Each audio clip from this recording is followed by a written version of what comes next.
Haleluya. Haleluya. Paulus berkata buat jemaat Filipi bahwa dia memerintahkan kepada jemaat Filipi untuk bersukacita. Haleluya. Dia perintahkan.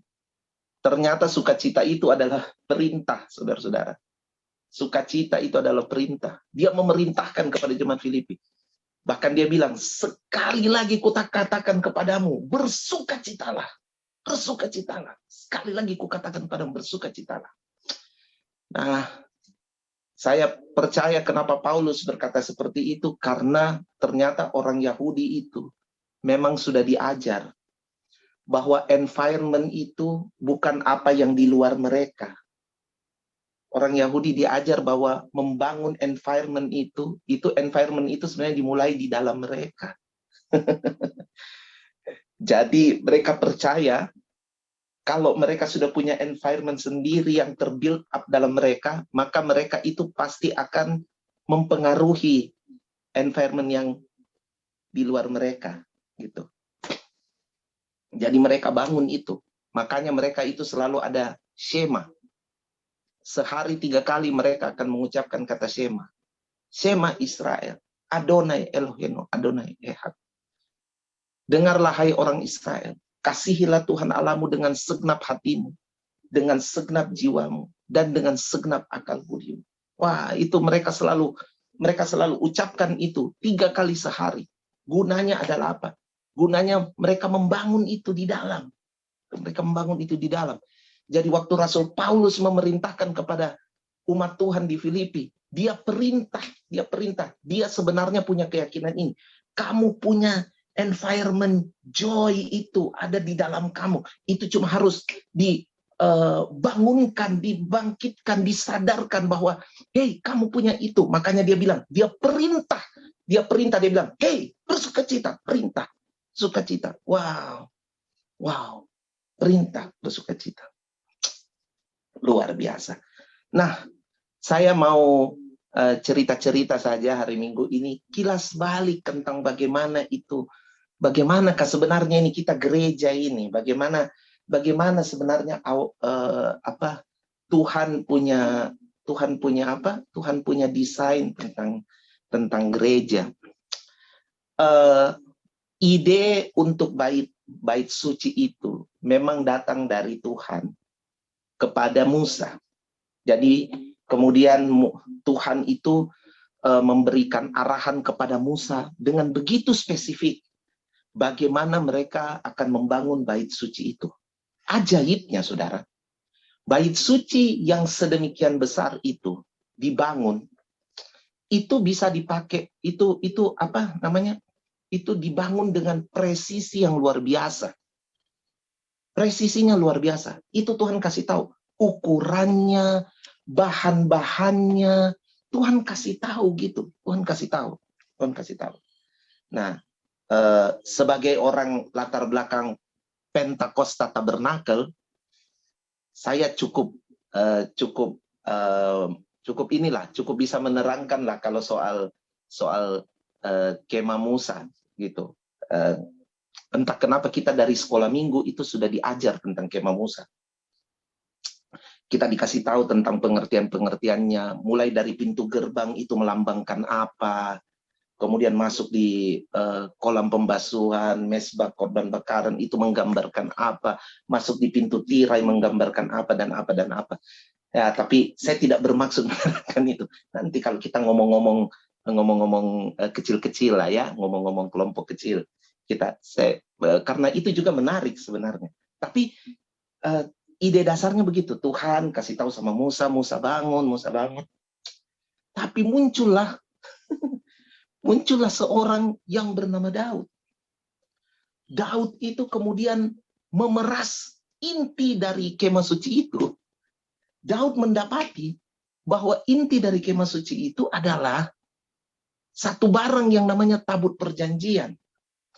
Tabut perjanjian itulah yang merupakan perlambang dari kehadiran Tuhan. Nah, di dalam hierarki yang dibuat, tabut perjanjian itu tidak bisa dimasuki oleh bahkan semua imam. Tidak bisa, ada imam yang khusus yaitu imam besar yang masuk ke ruang maha suci. Ruang maha kudus, tempat di mana tabut perjanjian itu ada. Itu pun tidak bisa masuk selalu. Ada waktunya. Dan ketika masuk ke ruang maha kudus itu, sang imam besar itu harus dikaitkan kakinya itu, dikaitkan dengan tali, ada loncengnya. Jadi cuma mau tahu, jangan-jangan dia ada di ruang maha kudus, tiba-tiba Tuhan tidak berkenan, dia mati di dalam. Jadi dia punya tanda itu, lonceng itu. Jadi orang yang jagai dia, itu pegang talinya, jadi untuk cek apakah dia masih hidup atau tidak, dikasih bunyi-bunyi lonceng, ting, ting, ting. Oh, hidup nggak? Hidup nggak? Nah, itu dia. Bayangkan betapa kudusnya itu, betapa secret, betapa luar biasanya itu ya, betapa luar biasanya itu, betapa luar biasanya itu. Tapi kemudian orang yang bernama Daud ini, yang kemudian menjadi Raja Israel yang bernama Raja Daud ini, saya pakai kata begini, dia dengan seenaknya. Tapi herannya, dalam tanda kutip ya, dalam tanda kutip saya bilang dia dengan seenaknya, dalam tanda kutip. Dia bawa keluar itu tabut perjanjian. Dia kasih di kemah-kemah sederhana untuk dipanggul. Dibawa kemana-mana.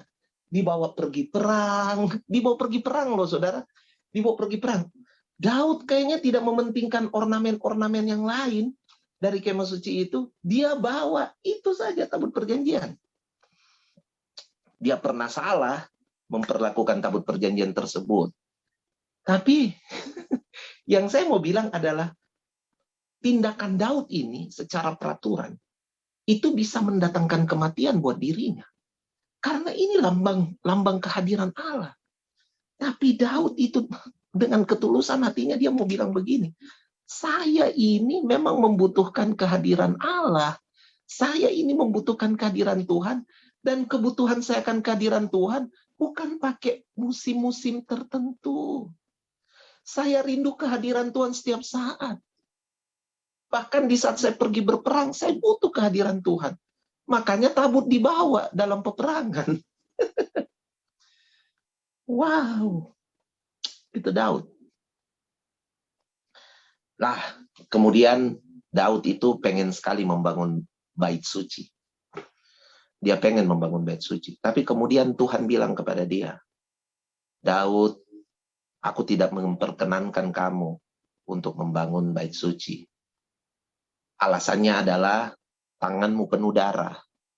Karena Daud sepanjang hidupnya itu berperang. Dia berperang. Jadi Tuhan bilang tanganmu itu penuh darah. Nanti anakmu yang akan membangun bait suci tersebut.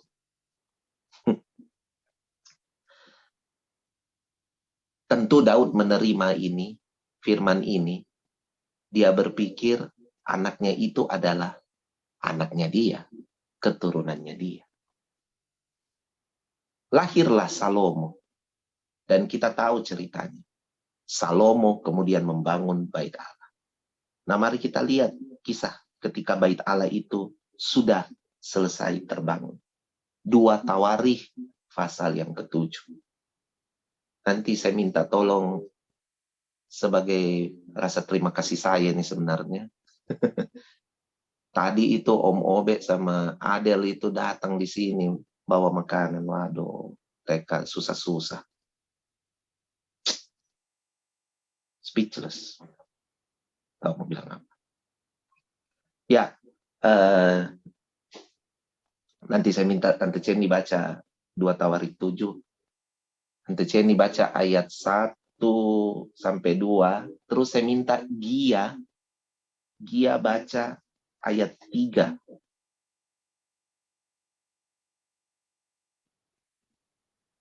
Gia baca ayat 3. Ya, Tante Ceni baca ayat 1. Atau begini mau. Tante Ceni baca ayat 1. Kemudian Rivaldo baca ayat 2. Gia baca ayat 3. Nah, gitu saja. Mana Rivaldo? 2 Tawarik pasal 7 ayat 1. Setelah Salomo mengakhiri doanya, api pun turun dari langit memakan habis korban bakaran dan korban-korban sembelihan itu, dan kemuliaan Tuhan memenuhi rumah itu. Rivaldo. Ayat 2. Para iman tidak dapat memasuki rumah Tuhan itu, karena kemuliaan Tuhan memenuhi rumah Tuhan. Ketika segenap orang Israel melihat api itu turun dan kemuliaan Tuhan meliputi rumah itu, berlututlah mereka di atas lantai dengan muka mereka sampai ke tanah. Lalu sujud menyembah dan menyanyikan syukur bagi Tuhan, sebab Ia baik bahwasannya untuk selama-lamanya, kasih setianya. Wah, ini sesuatu yang luar biasa. Saya sampai mengimajinasikan begitu. Bagaimana kalau saya ada pada saat itu? Bagaimana waktu saya ada pada saat itu? Lucunya kemudian saya baca bukunya Francis Chan, ternyata dia juga membayangkan dia ada di situ. Jadi saya waktu baca ini saya membayangkan begitu. Bagaimana saya ada di situ? Coba lihat, coba saudara bayangin ya. Ini kemuliaan di bait suci. Ketika korban-korban sembelihan itu sudah ditaruh di hadapan Tuhan, normalnya adalah mereka butuh api. Jadi mereka harus buat api untuk kemudian membakar korban sembelihan tersebut. Saking luar biasanya kejadian pada saat itu. Dikatakan bahwa api turun dari langit. Wah, saya kalau ada di sebuah ibadah yang seperti itu ya. Kita ada di ibadah seperti itu. Wow. Tiba-tiba api turun dari langit. Bang, membakar habis korban tersebut. Takjub, baru belum habis rasa takjub melihat api turun dari langit. Tiba-tiba kejadian lagi apa? Kemuliaan Tuhan turun di bait suci. Saya juga tidak mengerti kemuliaan itu manifestasinya seperti apa, tapi diterangkan di ayat 2 bahwa itu sampai para imam tidak dapat memasuki rumah Tuhan tersebut. Saking penuhnya kemuliaan itu. Nah, saya kemudian berimajinasi mungkin ini berupa kabut mungkin atau apa. Saya juga tidak mengerti. Tapi sampai para imam itu tidak dapat masuk ke bait suci tersebut. Tidak dapat masuk. Wah, itu pengalaman yang luar biasa. Api turun dari langit. Lalu kemudian kemuliaan itu menyelimuti bait suci. Kegentaran yang amat sangat terjadi. Merasuki semua orang yang ada di dalam area tersebut. Orang yang hadir, seluruh bangsa Israel yang hadir pada saat itu. Mereka semua terpapar dengan kegentaran. Wah, mereka terpapar. Mereka terpapar dengan kegentaran yang begitu luar biasa. Mereka, wow, this is God. Lalu kemudian mereka berlutut di lantai dengan muka mereka sampai ke tanah. Itu kalau berlutut dengan muka sampai ke tanah itu mereka seperti mereka seperti tidak mau lihat begitu. Mereka seperti gentar, mereka tiarap, mereka menyembah dan lagunya mereka sederhana sekali. Mereka cuma nyanyi lagu yang pendek. Yang sekarang itu sudah dilakukan oleh Insinyur Johan Handoyo. Lagunya apa? Johan Handoyo kata Weller Count tuh, saya lupa. Tapi lagunya ada. Sebab Tuhan baik, bahwasanya untuk selamanya kasih setianya. Sebab Tuhan baik, bahwasanya untuk selamanya kasih setianya. Coba saudara nyanyikan itu dari rumah saudara, katakan. Sebab Tuhan baik, bahwasanya untuk selamanya kasih setianya. Sebab Tuhan baik, bahwasanya untuk selamanya kasih setianya. Wow. Hanya itu yang mereka nyanyikan. Dengan kegentaran yang amat sangat, sampai wajah mereka tertelungkup di tanah. Mereka nyatakan kebaikan Tuhan. Itu terjadi di bait suci. Waktu saya membayangkan itu, saya sampai berpikir, saya bilang, aduh Tuhan, kapan lagi ya gereja mengalami hal tersebut? Kapan lagi ya gereja mengalami kemuliaan yang seperti ini? Tiba-tiba Roh Kudus cuma bawa saya, tidak ngomong panjang, cuma dibilang gini, Kisah Para Rasul pasal 2 dan Nah, sekarang kita buka ayat itu. Kisah Para Rasul pasal 2. Nah, saya pengen ayat ini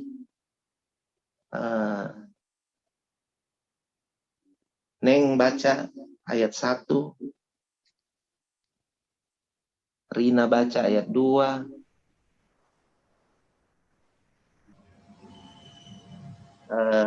Owen Egbert boleh baca ayat 3. Terus Cua baca ayat 4. Kisah Rasul pasal 2, ayat yang pertama. Ketika tiba hari Pantekosta, semua orang percaya berkumpul di satu tempat.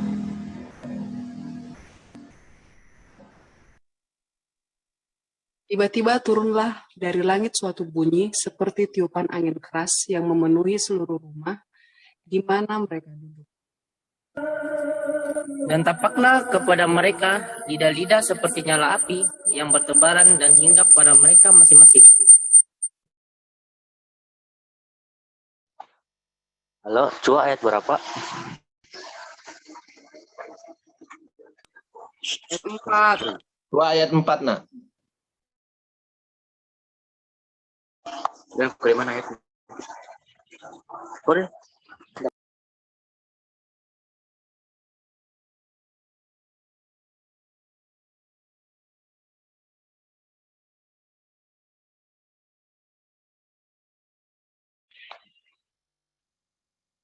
Maka penuhlah mereka dengan Roh Kudus.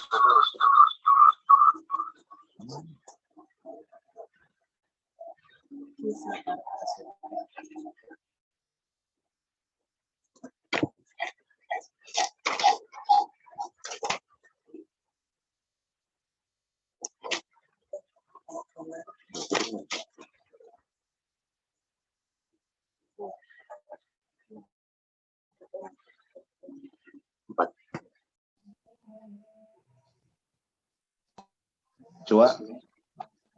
Maka penuhlah mereka dengan Roh Kudus, lalu mereka mulai berkata-kata dalam bahasa lain seperti yang diberikan oleh Roh itu kepada mereka untuk mengatakannya. Oke, terima kasih. Waktu saya baca ayat ini, saya pikir, wah, ini sebenarnya jauh lebih luar biasa lagi. Karena apa? Karena dikatakan begini, bahwa lidah-lidah api, memang tidak seperti di perjanjian lama itu. Di bait Salomo itu api yang memang api besar itu, turun dari langit dan membakar semua korban. Tapi di perjanjian baru ini, api itu turun. Tapi dia sudah tidak dalam satu kekuatan yang begitu. Dia terpecah menjadi lidah-lidah. Lidah-lidah api. Nah, lidah-lidah api ini, itu bertebaran dan hinggap kepada masing-masing orang. Wah, ini jauh lebih luar biasa. Ini hinggap pada masing-masing orang. Sudah tidak hinggap pada barang yang, sudah tidak hinggap pada korban yang mati, sudah tidak hinggap pada seonggok daging yang mati, tapi hinggap kepada yang hidup. Hinggap kepada yang hidup, masuk kepada setiap yang hidup. Masuk kepada setiap yang hidup. Maka setelah mereka masuk itu, perkataan mereka berubah. Bahasa mereka berubah. Bahasa mereka berubah. Itu luar biasa.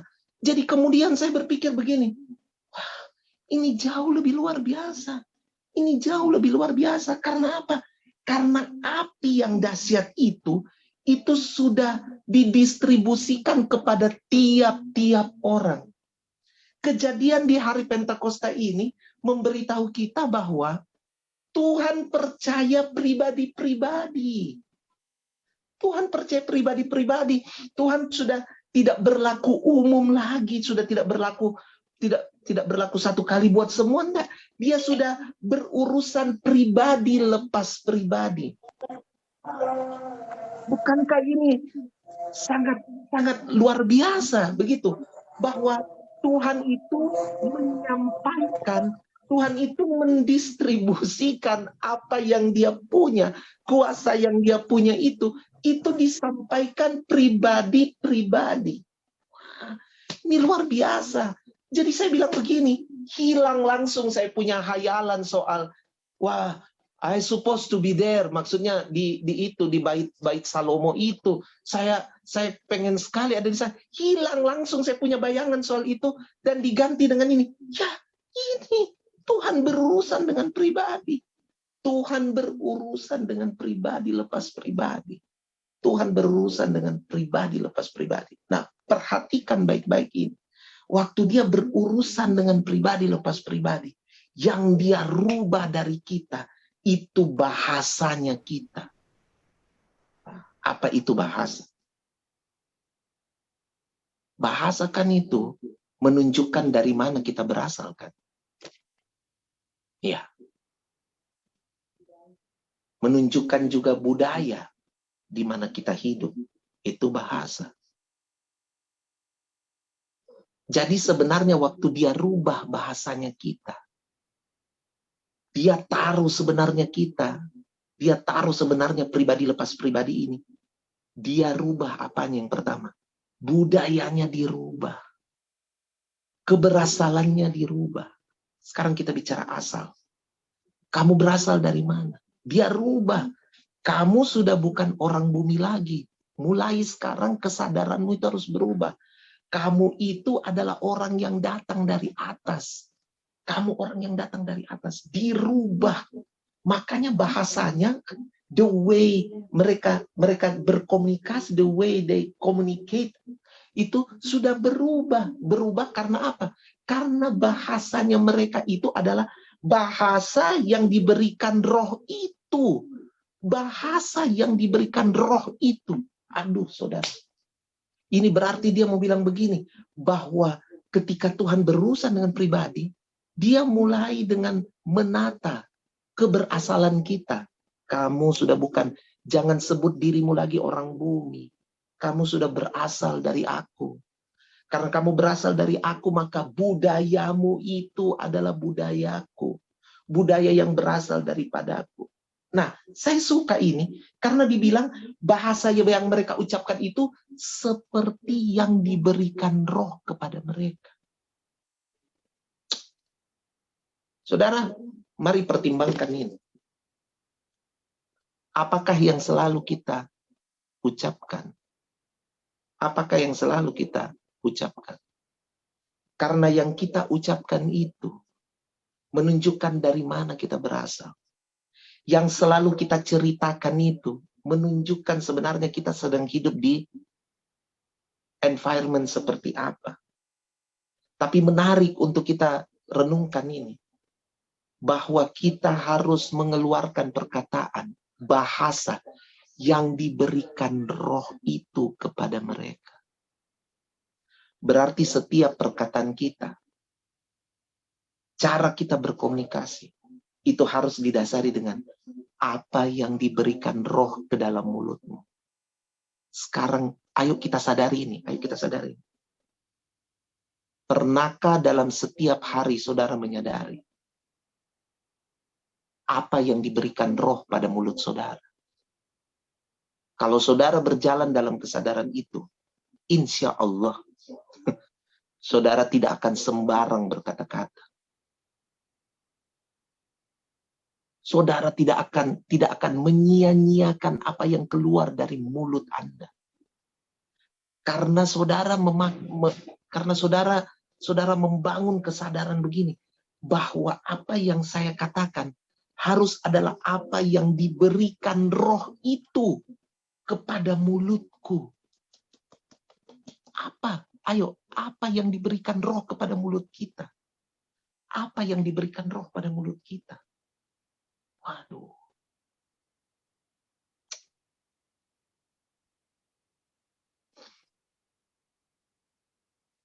Masih ingat tidak kejadian ketika Tuhan Yesus masuk ke Yerusalem? Yesus masuk di Yerusalem. Waktu Yesus masuk di Yerusalem, orang mengeluh-elukan dia. Lalu kemudian, ahli-ahli Taurat, imam-imam, marah melihat kejadian itu. Lalu mereka berkata kepada Yesus, suruh mereka berhenti. Suruh mereka berhenti. Lalu Tuhan Yesus mengingatkan ayat ini. Nah, bagus kita baca ini ayat.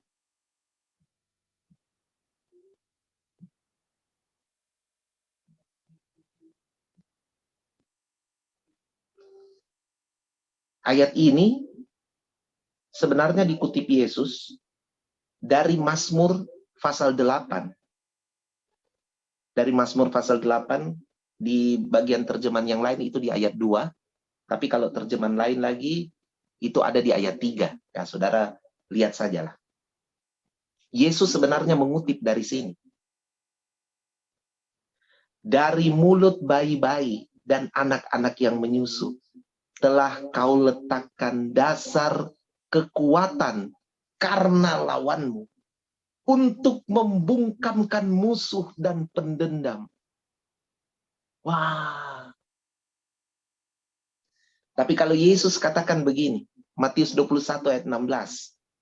Matius 21 ayat 16. Lihat yang Yesus bilang. Aku dengar, belum pernahkah kamu baca, dari mulut bayi-bayi dan anak-anak yang menyusu, engkau telah menyediakan puji-pujian. Engkau telah menyediakan puji-pujian. Puji-pujian yang seperti apa? Puji-pujian yang Raja Daud katakan dalam Mazmur 8 tadi, sebagai yang membungkamkan musuh dan pendendam. Wow. Wow. Coba perhatikan ini.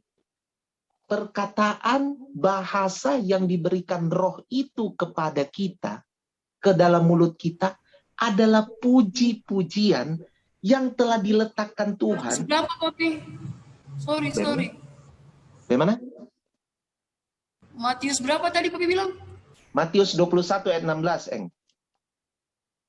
Matius 21 ayat 16. Nah, balik lagi.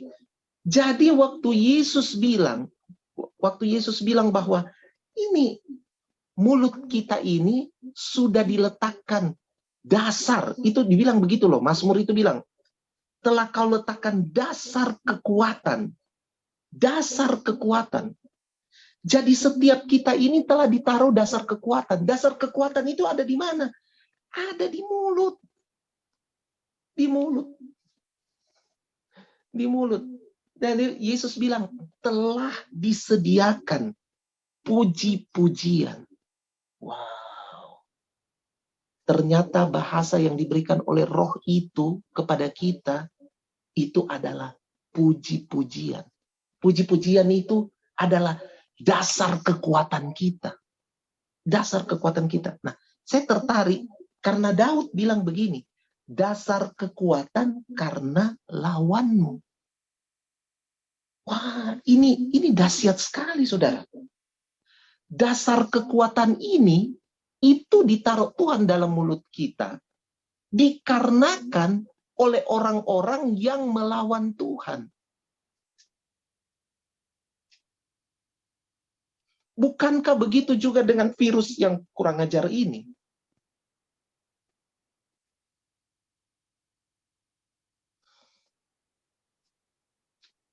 Virus ini Saya baca, saya nonton YouTube dari seorang epidemiolog namanya Profesor Nidom. Dia bilang bahwa virus ini dia begitu cerdas. Kecerdasannya itu karena ada tindakan yang melawan dia. Saya heran waktu saya dengar itu, dia bilang kekuatan virus ini karena kecerdasannya itu karena reaksinya terhadap apa yang melawan dia. Jadi saya lihat, wah, lihat ini. Puji-pujian itu ditaruh kepada kita oleh Tuhan dalam mulut kita. Dikarenakan oleh orang-orang yang melawan Tuhan.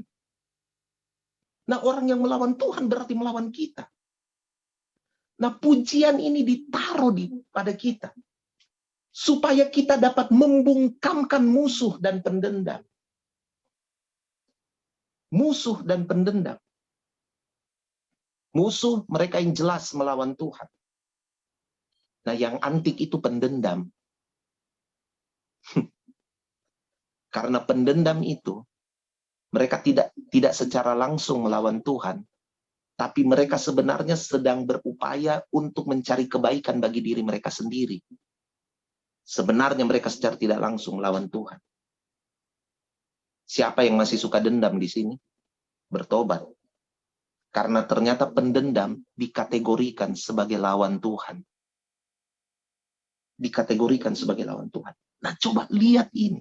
Coba lihat ini, dasar kekuatan kita. Jadi ternyata semakin banyak yang melawan iman kita, semakin banyak yang melawan kepercayaan kita, justru ini menjadi stimulasi aktif yang baik untuk kemudian mengeluarkan kekuatan yang ditaruh Tuhan di dasar mulut kita ini. Kekuatan puji-pujian yang telah disediakan oleh Tuhan. Dan pujian itu membungkamkan musuh, membungkamkan pendendam, membungkamkan mereka. Haleluya. Ini luar biasa. Ini luar biasa. Bagaimana Tuhan itu bisa kanker itu semua. Dia kasih persediaan buat kita itu. Bahasa yang diberikan Roh itu kepada mereka adalah bahasa yang membungkamkan musuh dan pendendam. Mengapa kita harus memuji Tuhan? Puji-pujian itu, memuji Tuhan itu adalah hal yang paling sederhana tentang apa yang Roh taruh di dalam mulut kita untuk kita katakan, untuk menjadi bahasa kita. Jadi bahasa kita sebenarnya adalah memuji Tuhan. Memuji Tuhan. Sebab puji-pujian kita itu membungkamkan musuh. Setiap kali ada serangan terhadap kita, kita memuji Tuhan. Karena sebenarnya memuji Tuhan itu adalah menyatakan Tuhan, menyatakan realitas pribadi Tuhan. Menyatakan realitas pribadi Tuhan. Ini luar biasa, saudara. Ini luar biasa. Makanya, saudara, waktu Yesus masuk ke Yerusalem itu orang marah. Orang-orang, siapakah yang marah dengan puji-pujian kepada Tuhan? Heran, saudara. Yang marah justru ahli-ahli agama. Kalau kekristenan saudara cuma pada ranah agama, bisa-bisa saudara menjadi penentang terhadap orang yang punya bahasa memuji Tuhan. Kalau kekristenanmu cuma sebatas agama, waduh, puji-pujian itu hanya menjadi liturgi bagi saudara.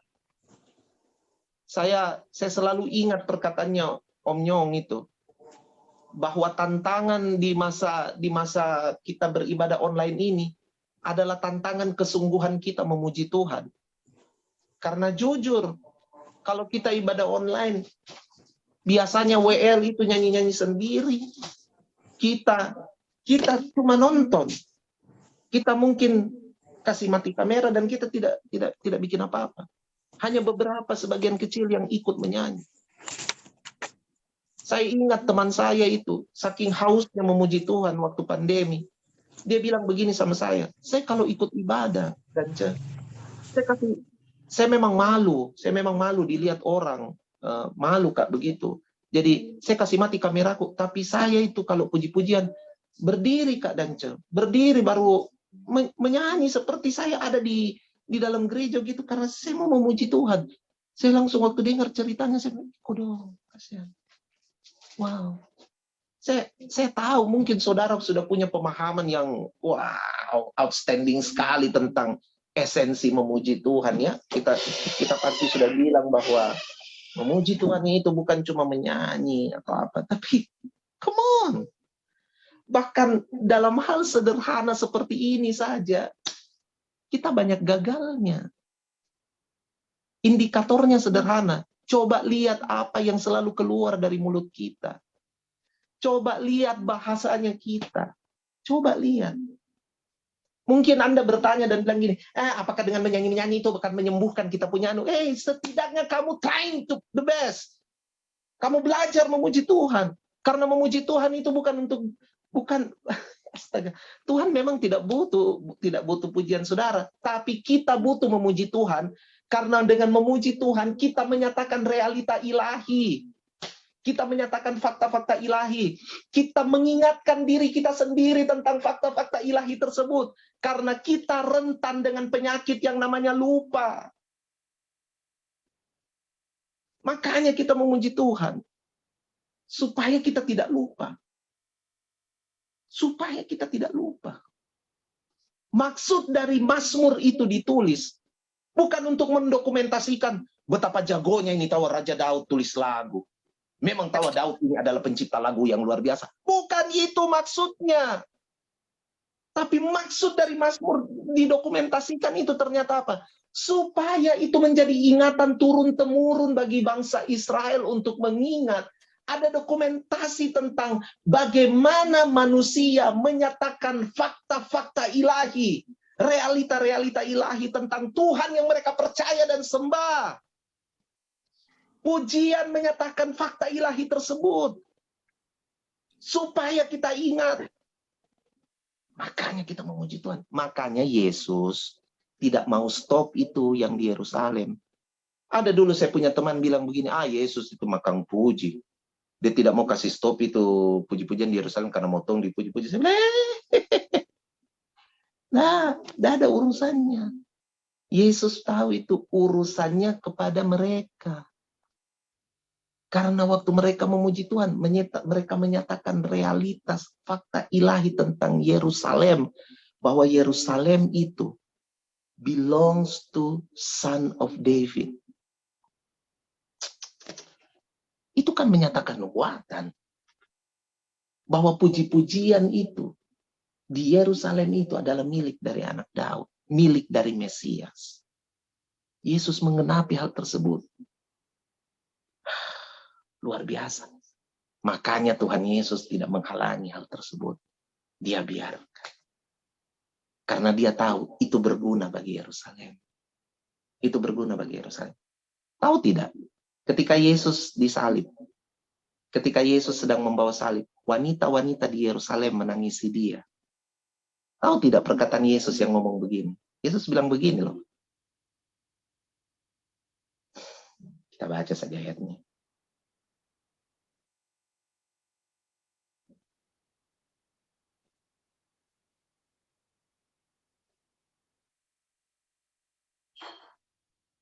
Lukas 23 ayat 28. Dari ayat 27 lah. Dari ayat 27.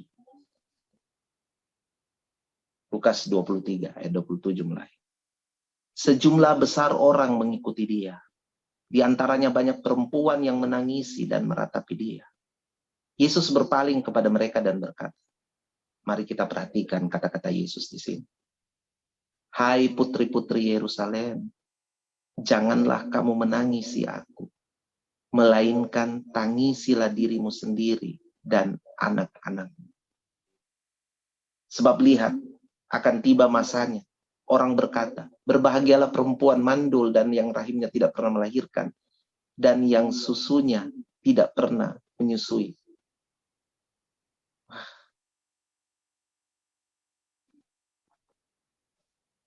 Kenapa Tuhan Yesus berkata begitu kepada perempuan?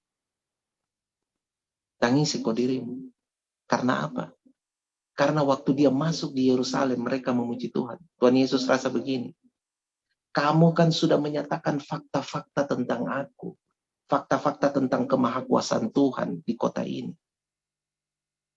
Jadi kamu tidak perlu menangis tentang aku. Kamu itu menangis tentang dirimu sendiri dan anak-anakmu. Menangis tentang dirimu sendiri. Karena dia bilang apa? Karena sebenarnya yang kamu perlukan itu adalah munculnya fakta-fakta yang kamu ungkapkan di udara itu tentang kekuasaan Tuhan. Untuk kemudian berealita dalam dirimu. Karena Yesus bilang ayat 29. Berbahagialah perempuan yang mandul. Wah, Tuhan Yesus sebenarnya sedang bilang bahwa sebenarnya kamu mulai konsentrasi melihat apa yang sedang dikerjakan oleh fakta-fakta ilahi tersebut dalam dirimu. Karena kemudian kamu akan lihat berbahagia perempuan yang mandul, berbahagia yang lainnya. Wah, itu.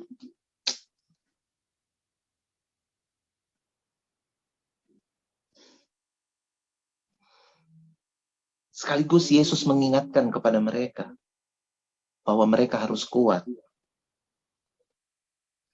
Karena akan datang, pada ayat 30 dibilang, orang akan mulai berkata kepada gunung-gunung, runtuhlah menimpa kami, dan kepada bukit-bukit timbunilah kami. Tapi yang saya mau bilang pada saudara ini, coba lihat itu. Kalau kita punya bahasa yang diberikan roh itu kepada kita, wah, itu luar biasa. Memuji Tuhan. Memuji Tuhan. Mari kita puji Tuhan. Mari kita puji Tuhan.